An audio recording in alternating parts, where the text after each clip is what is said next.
And I think being able to find other outlets, so doing meditation, some people do a certain like routine the night before, just like having those certain things that are going on, like listening to music, listening to podcasts, listening to anything, or talking to specific people. Everyone has their own thing. Writing down your goals. I think writing down your goals is actually a huge thing.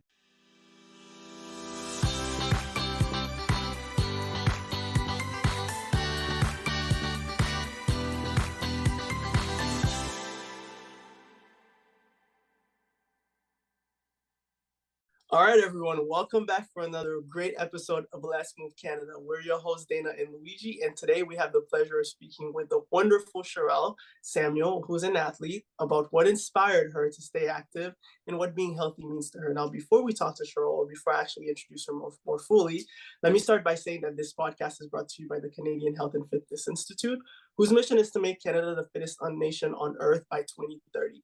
And of course, to this end, we bring you this podcast to raise awareness about physical and mental health. And now, the moment you've been waiting for, introducing Sharelle Samuel. Now, Sharelle isn't just a fitness powerhouse. She's a Harvard track and field alum who took on the intense world of college athletics and came out stronger, more confident, and with more joy and grit and personal transformation. She's here to share how sports taught her to push past her limits, embrace new challenges, and thrive in every sense of the word, right? And trust me, you're gonna want to stick around to hear her story and everything that she has to say, right? So whether you are a seasoned athlete or really just starting out in your fitness journey, she has some really cool track tips, as well as motivation tips and life lessons that she'd like to share with us. So without further ado, Sharelle, welcome and thank you so much for joining us. My gosh, thank you guys so much for having me. I'm very excited to just share my story and just help inspire others as well. Awesome. Amazing. Well, welcome. So the first question we always ask is, where did you grow up and were you very active as a child? Yes, so I was born and raised in Ottawa, Canada, and I was a very active child. I was always kind of, my family would say the hyper one. Out of me and my cousins, I would always just be looking for something to do. Going through like elementary school and such, I would definitely like join every team and whatnot. When it would be like the one day kind of competitions. And then for me personally, I always kind of did running. I think I took it up in third grade. I actually started in cross country. And then it was like a one day meet kind of thing. And then I always did like the 400 and long jump at the one day school meet. So I had been doing that from grade 3. And then I did cross country all the way up until grade 8. And then I stopped after grade 8 because I said, cross country gets longer every year. I'm like on those distance anymore. So then I just kind of did the 400 for a bit. And then that was my transition. I did cross country one more year in high school. And people were like, whoa, you're kind of good at it. I was like, yeah, no. This is just for fun. Like, I'm not doing it again. But yeah, so I kind of always have been someone who's very active. I did competitive cheerleading for 3 years. Oh, That was fun. where I kind of joined, but I didn't actually do track competitively, like through the Ottawa Lions Club, until I was in grade 9. But up until then, I just kind of did school stuff and then tried to burn my energy any way I could outside of that.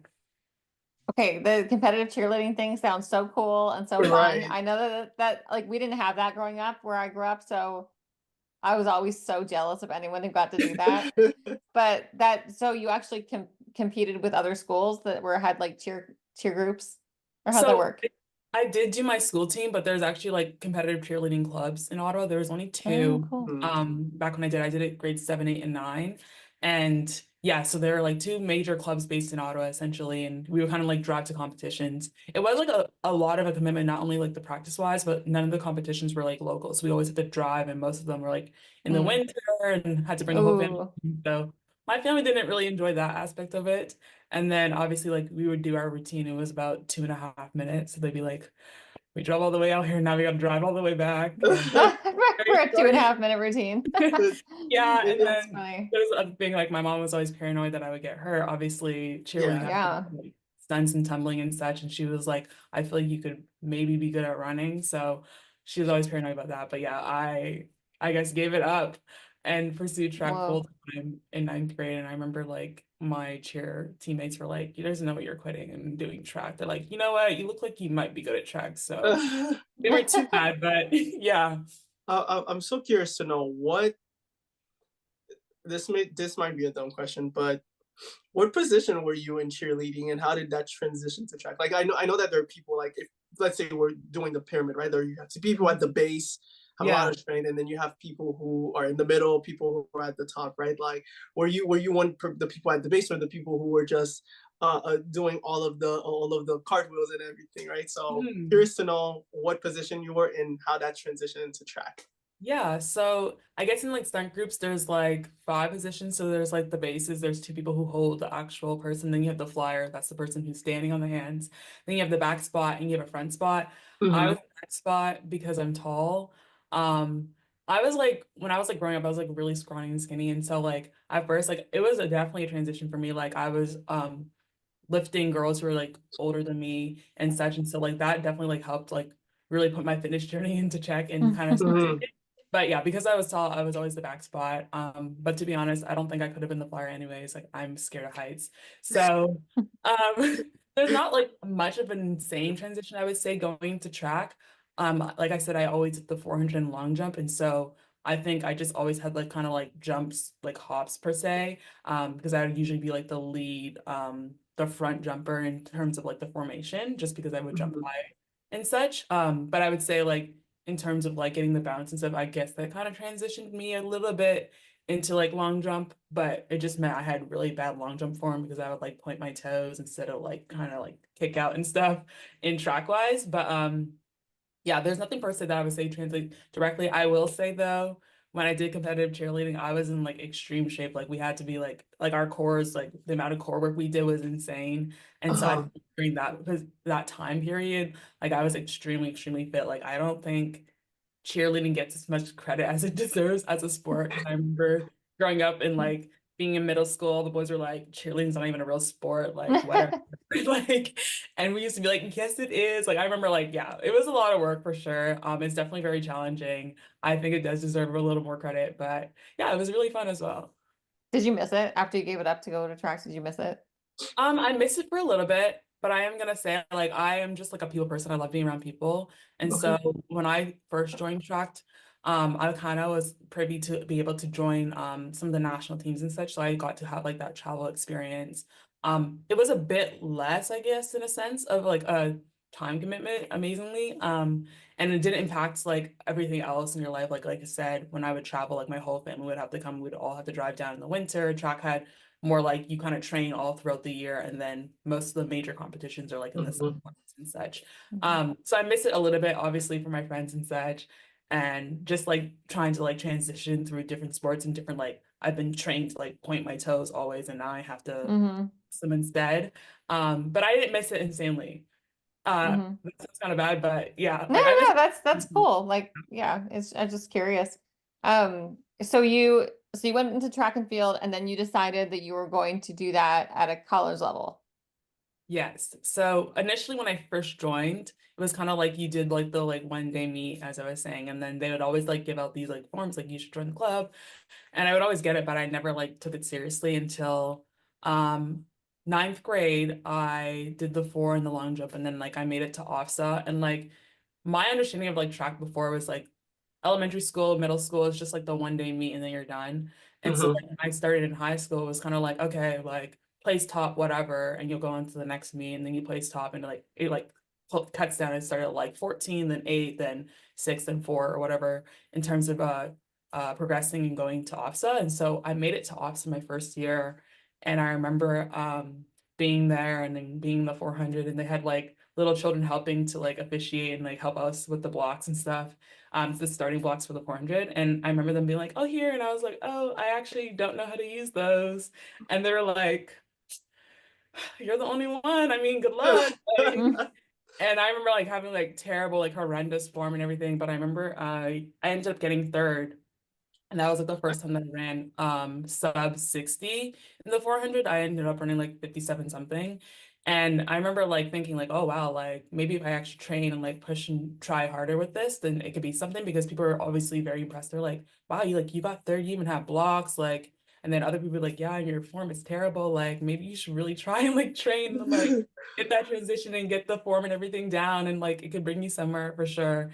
And so then I joined the Ottawa Lions in the summer months just to like do like the Ontario's and like little local meets and like closer by Mhm. meets. And through that, I met a girl, my really close friend Kira actually, and she was saying she was talking about how she made the World Youth Team and how she was going to Cali, Colombia. And I was like, oh, that's so cool. Like, how'd you do that? She's like, if you run fast enough and you declare, then Team Canada will take you, depending on Oh, how you wow. ran. So I was like, oh, like it's just that easy. Like, I mean, not as easy, but I was like, oh, it's that simple. And Mhm. that kind of like little light bulb in my head as well. Um, that for sure motivated me. And so then, yeah, going into grade 10, I started. Um, but I had like a lot going on. So then I ended up not training again until the spring. But then after then, so grades 11 and 12, I was training full time with Ottawa Lions. So when you were training at Harvard, what did Mhm. your schedule look like for a training Yeah. schedule? Oh my gosh. So different. So in high school, we had practice like 3 times a week. Well, me specifically, I know other people like the sprint hurdlers had to go there more often, but me specifically, I had it like Monday, Thursday, and Saturday. And it was only like 2.5, maybe 3 hours max. But going to college was definitely a very big transition. I definitely don't think I was ready for it. I know some of my close friends were like, are you sure you're gonna be able to do it? Like, you sometimes miss practice now, and it's like 3 times a week. I'm like, I'll be fine. But yeah, it was definitely a shocker. I think especially coming from Canada, I think the US high school student athletes, their training system, the way they train with their high schools is very intense, is very kind of similar in terms of like transition. Literally every day. Yeah, Hmm. so that's Yeah. what it was going to college. It was literally every day except for one day a week. In the fall, it's NCAA kind of like your off peak. So we had one day off. During the weeks, we always had Thursdays off, and then Sundays were always off. But yeah, every other day we were training. And we weren't there for 2 hours anymore. We were there for like 3.5, 4, sometimes Or 5. yeah.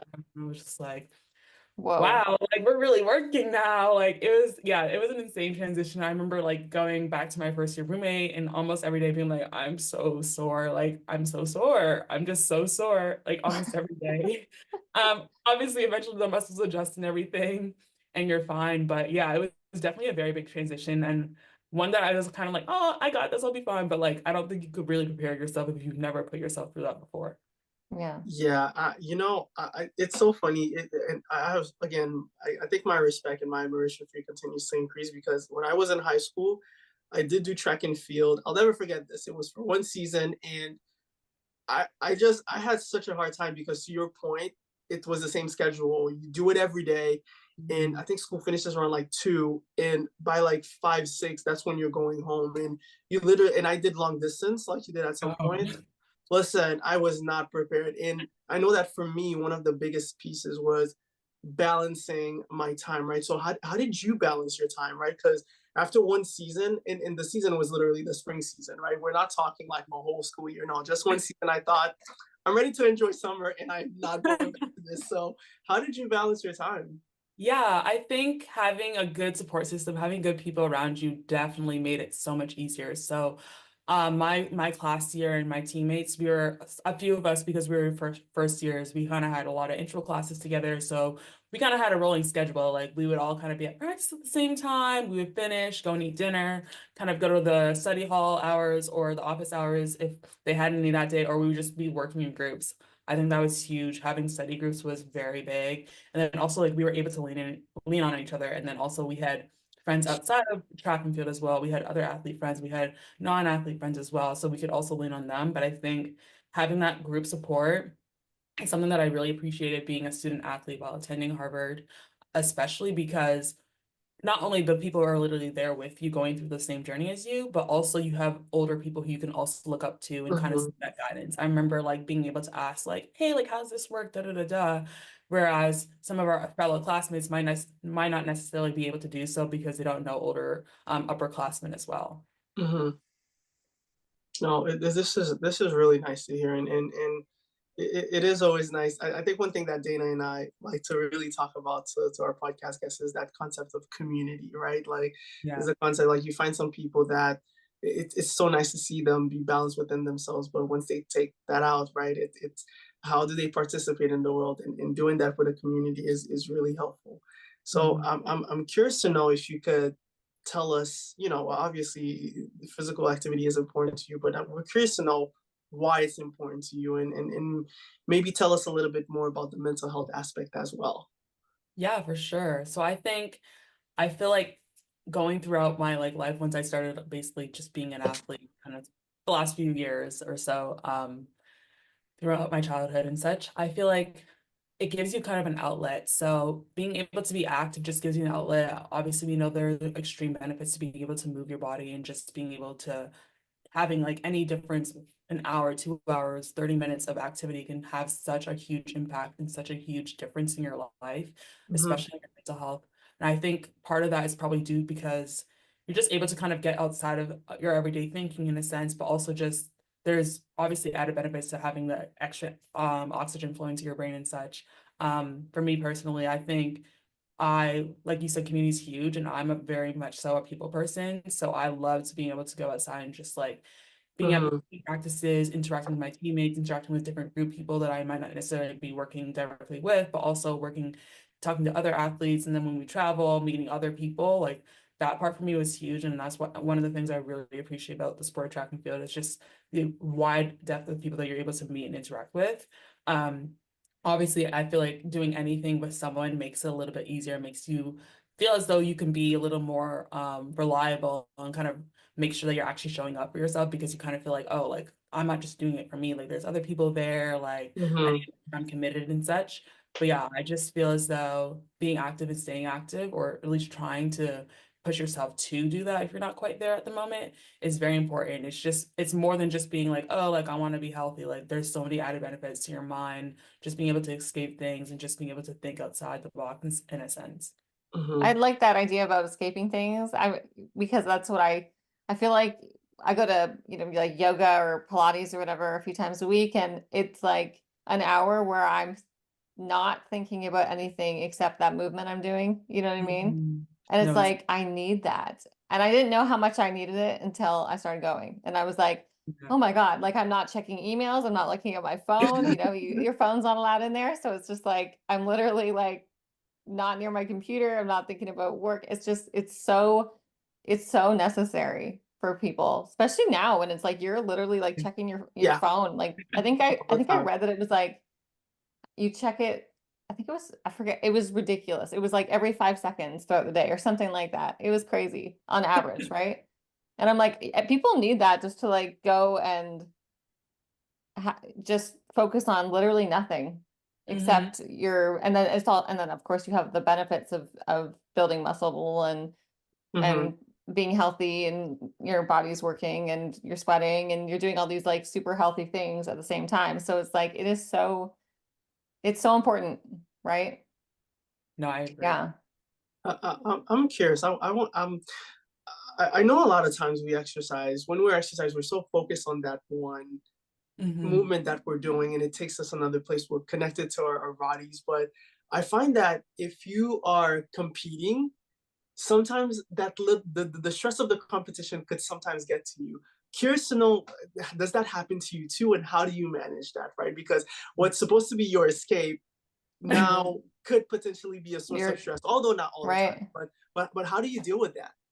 Yeah, I think it definitely gets to me. I think it gets to me in a different sense. Everyone handles it differently. Uh-huh. I'm someone who I will be like completely fine, like leading up to the meet, warming up, I'll be fine. But when I'm in the blocks, I'm kind of like, oh, okay, okay, we're about to go, like the gun's gonna go, and like that's when I usually start to get, I guess, my anxiety in a sense. But I have tried to like kind of help manage it by just telling myself to breathe. I'm very fortunate in a sense where I just get it like literally when I'm in the blocks, or I guess at the starting line.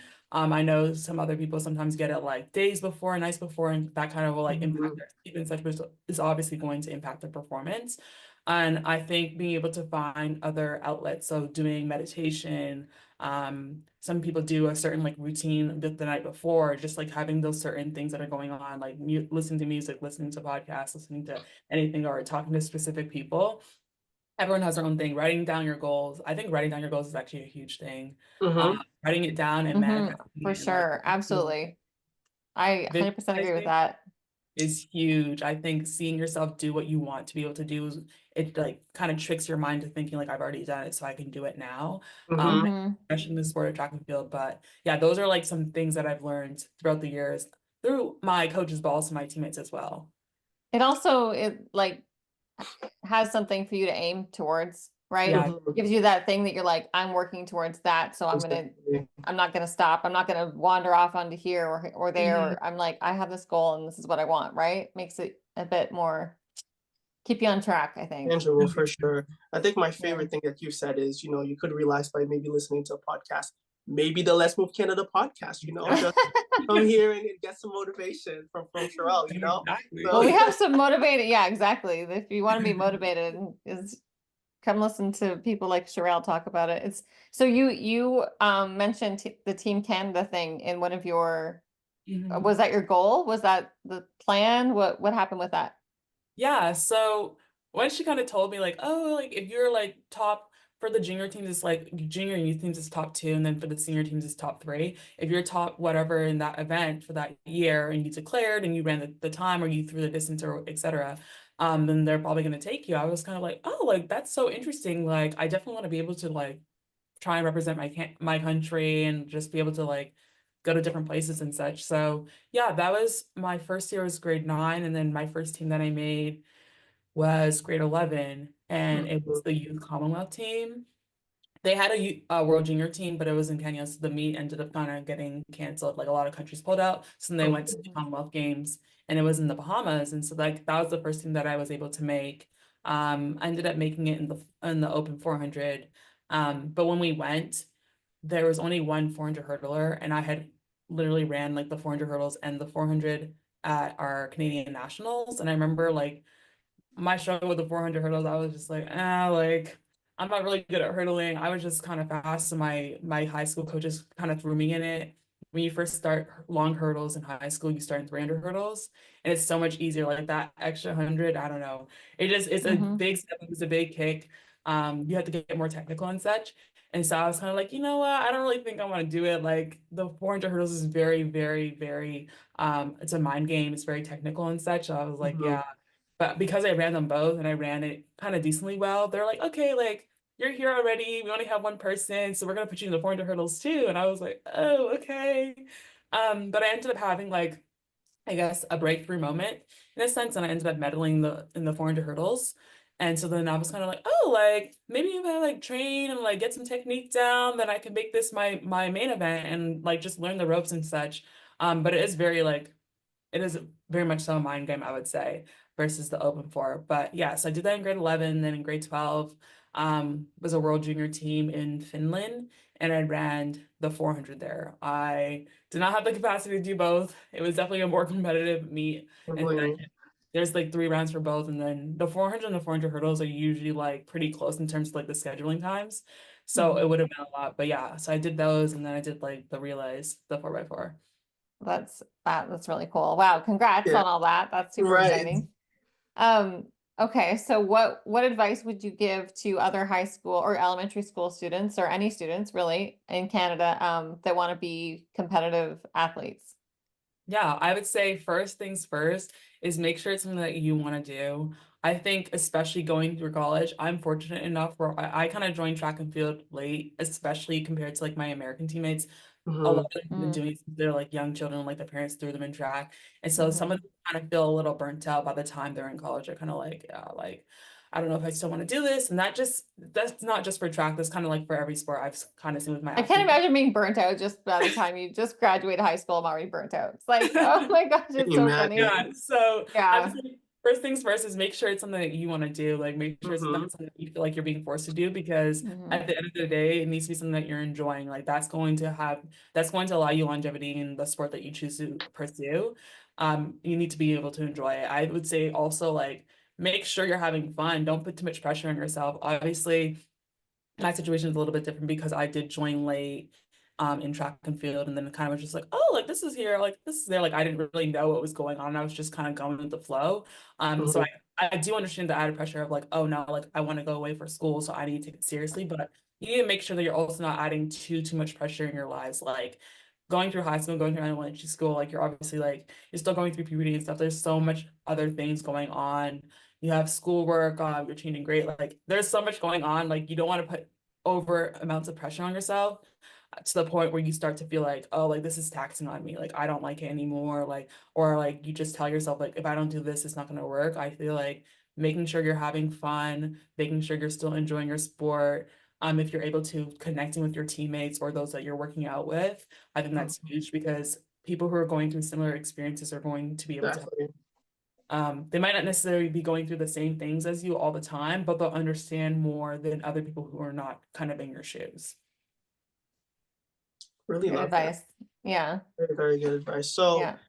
now that you have all of these learnings in such wonderful experience, what does the future holds? Like, what are your future goals?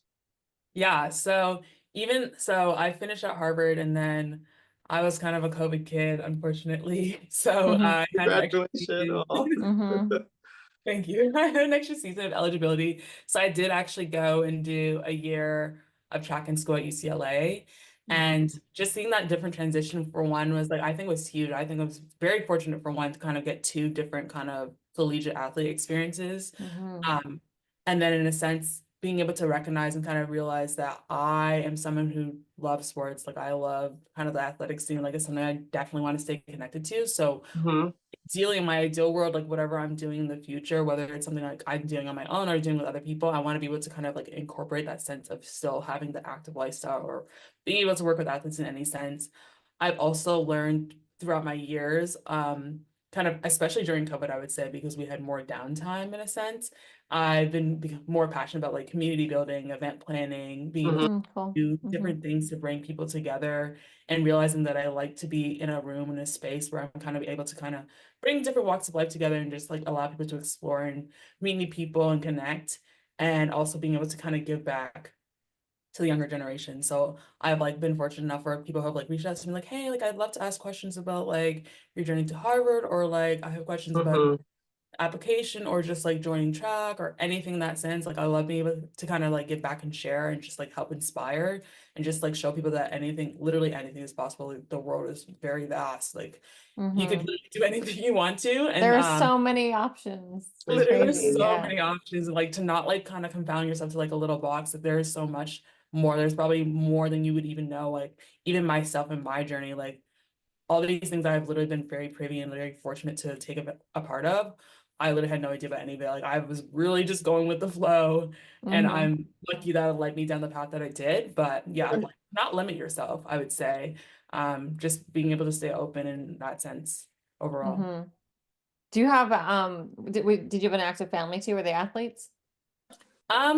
No, so like my family, I would say, I think my mom said she did like cross country or something in middle school, then she kind of stopped.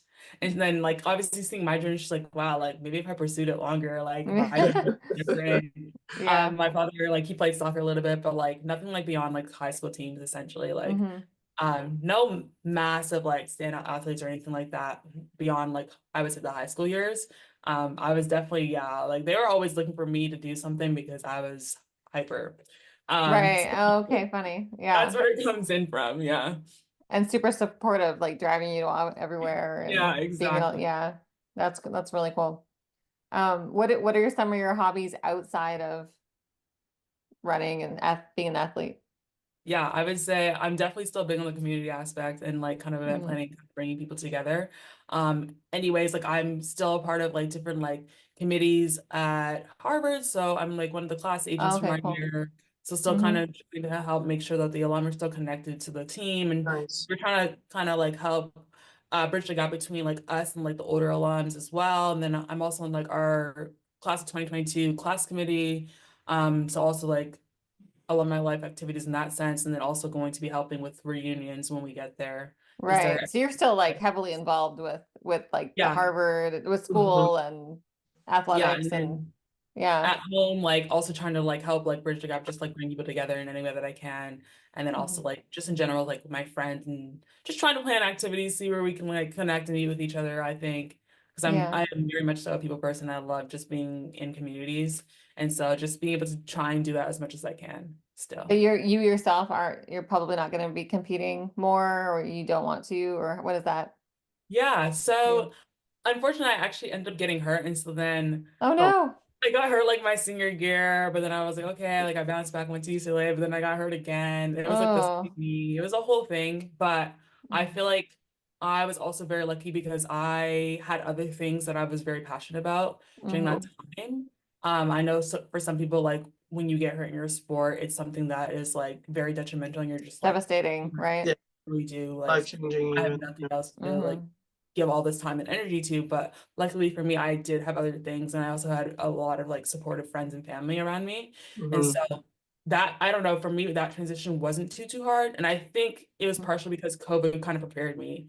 We were Mhm. in COVID and lockdown, and I was like, oh, like we literally can't do anything. Like Right, right. Right. so Right. I was fortunate enough for that. But yeah, so I've kind of been being able to have my time and other things. But yeah, so I was kind of hurt. I would definitely try and push myself still. And then I got to a point where I was Mhm. like I actually Can't do need to it, right? We had to rest for stop. real, Yeah. like for real, for real. So I've been doing that, but I'm actually, since I'm like back home in Ottawa, Canada, I'm like very excited to try and like join again and start running again. Yay, Hmm. I'm not awesome. competitive yet. We'll see, like we'll see what happens. But yeah, I think especially just coming off of the Olympics and everything and being able to see a lot of my peers, a lot of the people who I ran with in high school and against in high school and Mm. such, being able to their outstanding seasons, but also being able to make the Olympic team and such, I was like, Mhm. yeah, like, definitely very inspiring and everything. Hmm. And I'm like, you can only run, you can only do your sport for so long. So I'm lucky where track is not very, very impactful on the body as some other sports. Some Hmm. let me take advantage of it. And like it's nothing that I have to go like insanely all out when I do rejoin. I can take my time and everything. So That's so, yeah, that's great. But it guided you into this path of helping other Exactly. people and bringing communities together, and it's like amazing. yeah. This guy, you got to discover a lot of really cool things. So I think with that last piece, I think we have one more question for you, and we typically ask this to all of our guests is what should Canada focus more on in terms of health and fitness? Like if there was like one thing you could think about and say, hey, Canada could definitely do better in this, what would it be? Yeah. Oh my gosh, that's an amazing question. Oh, let me think for a minute. I think, oh, okay, I'm trying to think of like my like elementary school experiences. And while I do feel like we sometimes kind of had like guest speakers and such, I feel like they could do more in terms of like being able to show Hmm. young children just the available possibilities of anything. I feel like especially in this era and this time, a lot of kids are like iPad kids, they just stay inside, they're just like, oh, like whatever. But I think Hmm. able to show them like different paths, different walks of life, different like opportunities, like I like in that. Canada, but also around the world, like in general, I feel like that's definitely going to be able to wake them up more and hopefully get them off the screens. But yeah, just Yeah. like be able to share different stories. I don't know how much the school system does it now. I feel like we only had like a few, but like even then, like it was definitely older people. I think if you're able to get younger people, they'll be able to connect with them more and be able to be like, oh, Hmm. they're more relatable, like they're close to me. Like before, when someone's a bit older, you're kind of like, oh, like, well, they're I older. 100%, I think that is such a good idea. I don't Very even good idea. remember when I was in school. I can't even remember anybody like, Hmm. somebody from the Olympics or somebody from Team Canada, or someone from like what for you, like from Harvard. Like I don't remember anyone coming to the school because is so inspiring to young kids, right? I would have loved that. I would Yeah, and love then that. I think that's a great idea. especially I think, yeah, the close age proximity, I think is the special like Exactly. astounding part Mm-hmm. where you're just like, oh well, obviously that worked for them. Like they're like that, oh, like that's not relatable to me at all. Versus like you see Hmm. Mm-hmm. somebody where you're kind of like, oh, like they're literally like the same age as me or like close in age to me. So yeah. Yeah. Exactly. I remember Yeah. being That's really 16, cool. anything past 27, 28 at the time, you thought that's not attainable at all. Like Right, like that's that's a like different that's lifetime. the Yeah, yonder, that's true. So no, that I think that's really, really good advice. Like that's a really good way to look at it. Hmm. Thank Yeah. you. So with that, you guys have all been here and you've heard Sharelle's side of the story and what her advice has been when it comes to helping Canada move forward towards being the fittest nation on earth by 2030. So with that, we just want to thank you, Sharelle, for coming on, for sharing your story, and for really imparting some of your wisdom with us. Thank you so much. Thank you guys so Yeah, much for thank having you. me. It was a great time. I really enjoyed the questions and everything. And yeah, I really hope this helps inspire people and just helps to keep them active and moving around Canada. No, I hear that. Thank you so much. And we want to thank everyone for tuning in. and listening to this podcast episode. And of course, again, we're your hosts, Dana and Luigi. And if you want to learn more about Sharelle, feel free to visit her Instagram. That is Sharelle.Samuel. Just like her name is written, SHARELLE.SAMUEL on Instagram. And I'm glad that I can spell right because that was a mouthful. And you can also follow us at Let's Move Canada on Instagram if you want to refer anyone or to just stay up to date with anything that we have in the announcement that we have. You can also visit our website at chfi.fit to learn more about our mission. And yeah, stay tuned for next episode, next announcements. And until then, stay awesome, stay active, and stay fit. Bye, everyone.